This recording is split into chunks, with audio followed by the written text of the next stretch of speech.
আকাশবাণী কলকাতা গ্রামীণ সংবাদ পড়ছি রঞ্জনা চৌধুরী। প্রধানমন্ত্রী নরেন্দ্র মোদী আগামীকাল সকাল 10:30টায় ভিডিও কনফারেন্সের মাধ্যমে ৭১,০০০-এরও বেশি প্রাপকের হাতে চাকরির নিয়োগপত্র তুলে দেবেন। অনুষ্ঠানে তিনি বক্তব্যও রাখবেন। সারা দেশের ৪৫টি স্থানে এই রোজগার মেলা আয়োজিত হবে। কেন্দ্রীয় সরকারের বিভিন্ন মন্ত্রক ও বিভাগের চাকরির পরীক্ষার মাধ্যমে প্রার্থীরা নির্বাচিত হয়েছেন। জাতীয় উপভোক্তা দিবস উপলক্ষে উপভোক্তা বিষয়ক দপ্তর জাগো গ্রাহক জাগো এবং জাগৃতি নামে দুটি অ্যাপ এবং একটি ড্যাশবোর্ডের সূচনা করবেন। গ্রাহক সুরক্ষায় এগুলি সহায়ক হবে বলে দপ্তর সূত্রে জানানো হয়েছে। জাগো গ্রাহক জাগো অ্যাপের মাধ্যমে গ্রাহকরা অনলাইনে কেনাকাটা করার সময় কোনো ইউআরএল বা লিঙ্ক সুরক্ষিত কিনা তা জানতে পারবেন। অন্যদিকে জাগৃতি অ্যাপের মাধ্যমে কোনো অবৈধ কারবার অথবা সন্দেহজনক লিঙ্কের বিষয়ে রিপোর্ট করতে পারবেন উপভোক্তা।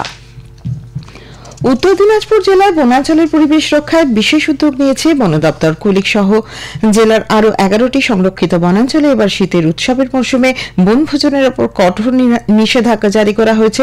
গত শুক্রবার এ সংক্রান্ত নোটিশ জারি করা হয় এবং বন দপ্তরের তরফে মাইকে ঘোষণার পাশাপাশি জেলার প্রতিটি সংরক্ষিত বনাঞ্চলের প্রবেশপথের দেওয়ালে ফ্লেক্স ও পোস্টার টাঙিয়ে বনভোজনের ওপর নিষেধাজ্ঞা সংক্রান্ত বিজ্ঞপ্তি জানিয়ে দেওয়া হয়।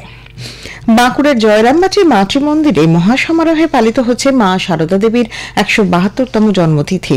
উৎসব উপলক্ষে জয়রামবাটি মাতৃমন্দিরে সকাল থেকেই ভিড় করেছেন অসংখ্য পুণ্যার্থী। ভোরে বিশেষ পুজোর মাধ্যমে শুরু হয় এই উৎসব। এরপর চলে বিশেষ শোভাযাত্রা ও প্রভাত ফেরি। হুগলির পুণ্যভূমি কামারপুকুর রামকৃষ্ণ মঠেও সকাল থেকেই বিশেষ পুজো হচ্ছে। শ্রী মা সারদার জন্মতিথি উদযাপন উপলক্ষে আজ সকাল থেকেই ভক্তদের ভিড় দেখা গেছে। দক্ষিণেশ্বরে সারদা মঠ, বাগবাজার মায়ের বাড়ি, বেলুর মঠে বিভিন্ন ধর্মীয় সংগঠন ও ধর্মীয় আচার অনুষ্ঠানের মধ্য দিয়ে মা সারদার জন্মতিথি উদযাপনের আয়োজন করছে। নিম্নচাপ ও ঘূর্ণাবর্তের জেরে বৃষ্টির পর তাপমাত্রা সামান্য নামলেও এখনও জাঁকিয়ে শীত পড়ার সম্ভাবনা নেই বলে আবহাওয়া দপ্তর জানিয়েছে। ফের ঘূর্ণাবর্ত ও ঝঞ্ঝার প্রভাবে রাজ্যের তাপমাত্রা বুধবারের পর কিছুটা বাড়তে পারে।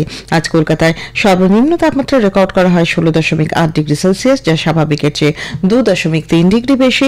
সর্বোচ্চ তাপমাত্রা রেকর্ড করা হয়েছে 24.6 ডিগ্রি সেলসিয়াস, যা স্বাভাবিকের চেয়ে 1 ডিগ্রি কম। বৃষ্টির কোনো সম্ভাবনা নেই। কোচবিহারের তুফানগঞ্জের পূর্ব বালাভূত এলাকায় পুলিশ এক ব্যক্তির বাড়ি থেকে বিপুল পরিমাণে মাদক, ইয়াবা ট্যাবলেট এবং নগদ টাকা উদ্ধার করেছে। হামিদুল হক নামে ওই ব্যক্তি ও পরিবারের সদস্যরা পলাতক। তাদের খোঁজে তল্লাশি চলছে।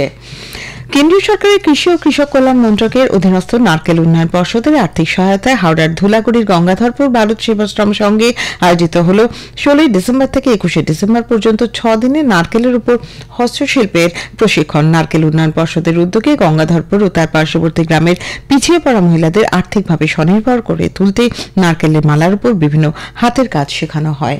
গ্রামীণ সংবাদ শেষ হল। পরের খবর 7:35